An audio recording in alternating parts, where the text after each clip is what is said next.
अस्सलाम वालेकुम दोस्तों, कैसे हैं आप? ठीक हैं, खैरियत से हैं? उम्मीद है आप सब ठीक होंगे, खैरियत से होंगे, अपनी अपनी ज़िंदगी भरपूर गुजार रहे होंगे, अपनी अपनी ज़िम्मेदारियां बखूबी निभा रहे होंगे। अल्लाह ताला आप सबको अपनी हिफ्ज़ मान में रखे। अल्लाह ताला आप सबके ख़ानदान के ऊपर आपका साया सलामत रखे। दोस्तों, 30 अप्रैल 2018 वो दिन था जब पाकिस्तान तहरीक इंसाफ ने मीनार पाकिस्तान के ग्राउंड में एक बहुत बड़ा जलसा मुनक्किद किया और उसमें पाकिस्तान तहरीक इंसाफ ने अपना इलेक्शन का 11 नुकाती मंशूर अवाम के सामने रखा। आज की इस वीडियो में हम ये जानने की कोशिश करते हैं कि पाकिस्तान तहरीक इंसाफ अपने उन 11 नुकात में किस हद तक कामयाब हुई है और अवाम से किए गए वादों में किस हद तक कामयाब हुई है। सबसे पहले तो पाकिस्तान तहरीक इंसाफ का जो नुक्ता था वो था यकसा निसाब तालीम। मैं इसके ऊपर बात करने से पहले ये बता दूं कि मैं उस जलसे में बज़ाते खुद मौजूद था। खान साहब का खिताब तो रात को 9:30 बजे के करीब था, लेकिन मैं वहाँ पहुँच चुका था दिन के 2 बजे और वो तपती दोपहर जो थी वो मुझे याद है और तकरीबन 40 से 41 के करीब दर्जा हरारत था और उस गर्मी में भी पाकिस्तान तहरीक इंसाफ के कारकुनों का जो जोश व खरोश था वो दीदनी था।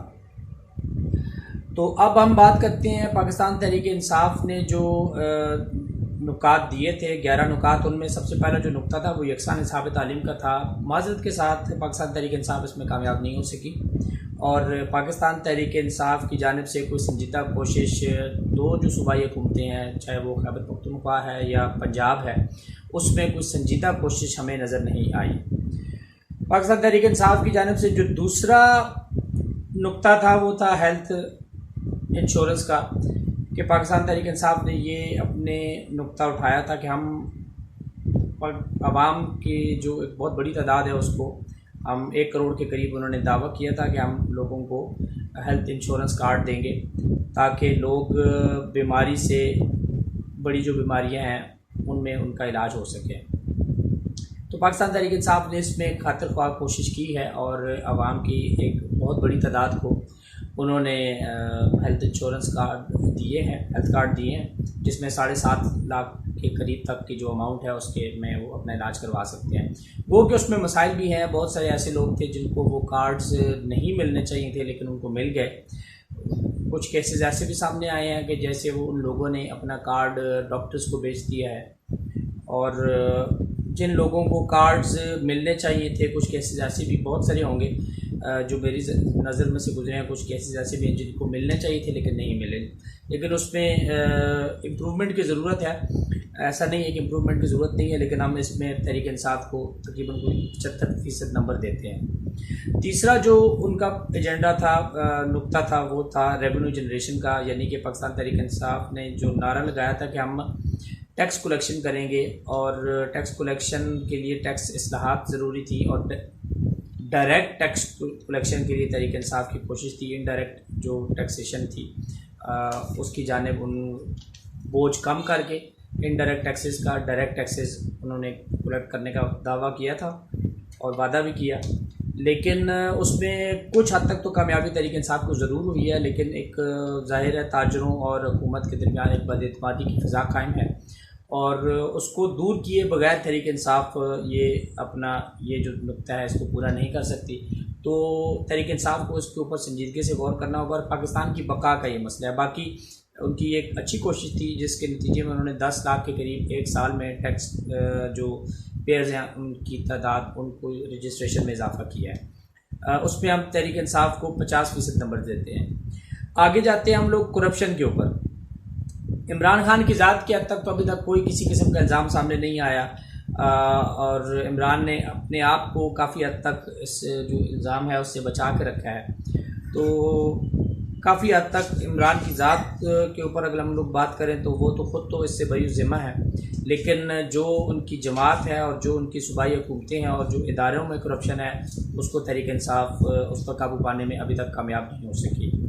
जो 5वां उनका एजेंडा था वो था सरमायाकारी का और सरमायाकारों को पाकिस्तान में इन्वेस्टमेंट की जानिब राग़िब करने के लिए तहरीक इंसाफ ने जो इसमें खान साहब की जानिब से दावा किया गया था कि हम सरमायाकारों के लिए बिजली के बिलों में और गैस के बिलों में टैक्स की छूट देंगे, उसमें हमें अभी तक कुछ भी नज़र नहीं आया जो कि हम कह सकें कि खातिर ख्वाह तरीके इंसाफ की उसमें कामयाबी है। और इसी से जो जुड़वा था अगला नुक्ता उनका वो था बेरोज़गारी का, बेरोज़गारी दूर करने का, लोगों को रोज़गार देने का। तहरीक इंसाफ की हुकूमत अब तक उसमें कामयाब नहीं हो सकी, बल्कि इस वक्त जो माशी सूरत हाल है उसको अगर हम लोग मद्देनज़र रखें तो लोग इस वक्त शदीद परेशानी का शिकार हैं। लेकिन ज़ाहिर है जब माशी इस्लाहात होती हैं तो उसमें मसाइल का सामना भी करना पड़ता है।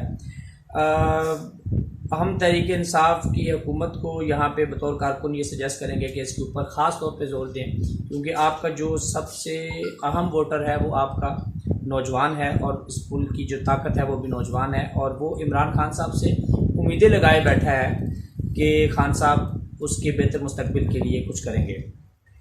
अगला जो उसमें नुक्ता था वो था खान साहब ने बड़े धड़ल्ले से ये बोला था कि मैं आते साथ ही ज़रूरी इस्लाहात करूँगा और ज़रूरी इमरजेंसी का नफाज करूँगा, लेकिन बदकिस्मती से ऐसा नहीं हुआ। खान साहब ने ये भी बात की थी उस एग्रीकल्चर की इस्लाहात के ऊपर कि मैं गन्ने के काश्तकार जो हैं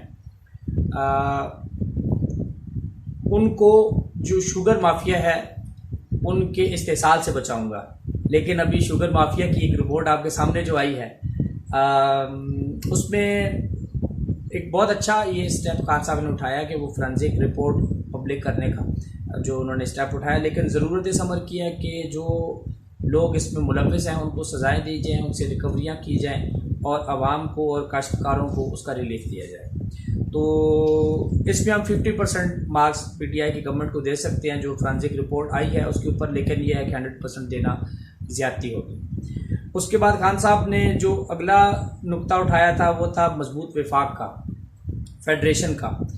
उसमें सबसे पहले खान साहब ने कहा था जी कि मैं जनूबी पंजाब को सूबा बनाऊंगा, बिल्कुल नहीं बना, तो उस पर 0 नंबर। खान साहब ने ये बोला था कि मैं बल्दियाती इलेक्शन करवाऊंगा और डायरेक्ट इलेक्शन करवाऊंगा मेयर का, उसमें बल्दियाती एक्ट तो पंजाब से पास हो गया हुआ है, उसमें उनको हम नंबर दे सकते हैं इसके ऊपर। और उन्होंने फाटा के मर्जर की बात की थी खैबर पख्तूनख्वा में, वो उन्होंने कर दिया है। तो इस पे हम खान साहब को 75% नंबर सामने उसमें उनकी हुकूमत को दे सकते हैं। बाकी उसमें काफ़ी ज़्यादा मसाइल हैं, ऐसा नहीं है कि जो बाकी 25% के मसाइल हैं वो बड़े गंभीर मसाइल हैं, उनके ऊपर हमें एक अलग सी वीडियो बनानी पड़ेगी। अब अगला जो नुक्ता था वो था जी एनवायरमेंटल प्रोटेक्शन का। खान साहब ने 10 अरब दरख्त लगाने का वादा किया था, अभी तक तो उसमें हमें वो संजीदगी नज़र नहीं आई जो कि होनी चाहिए थी। हालांकि इस वक्त जो बैनुल-अक़वामी हालात हैं उससे हमें बहुत ज़्यादा फ़ायदा हो सकता है, इस प्रोजेक्ट के लिए फंडिंग भी हमें मिल सकती है, लेकिन वो हमें संजीदगी नज़र नहीं आई जो कि होनी चाहिए थी। हाँ, ये ज़रूर है कि उन्होंने शॉपिंग बैग के ऊपर पाबंदी लगाई, लेकिन वो इतनी जल्दी में लगाई कि हमारे रियासती इदारे उसके ऊपर इम्प्लीमेंट करवाने को तैयार नहीं थे और उसके मुतबादिल वो कोई एक लाया अमल देने से कासिर रहे। जो सबसे अहम था वो था जी 10वां नुक्ता जो कि पुलिस एंड जस्टिस सिस्टम की बेहतरी था। बदकिस्मती से इस पे 0 काम हुआ है और एक आम आदमी की ज़िंदगी में सबसे ज़्यादा जो ताल्लुक़ है वो इसी 10 नंबर जो नुक्ता है इसका है। खान साहब की जो हुकूमत है वो इसमें चाहे सूबाई हुकूमत है चाहे मरकज़ी हुकूमत है, बुनियादी इंसानी हकूक़ के हवाले से किसी किस्म का कोई काम नज़र नहीं आया।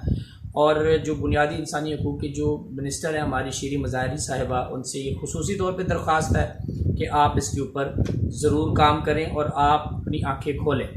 आप वो चेहरा है पाकिस्तान तहरीक इंसाफ का जो जिनके बारे में हम कह सकते हैं कि नया चेहरा है, आप इस सिस्टम का हिस्सा नहीं थी, तो आपको जागना होगा और बुनियादी इंसानी हकूक़ के हवाले से काम करना होगा।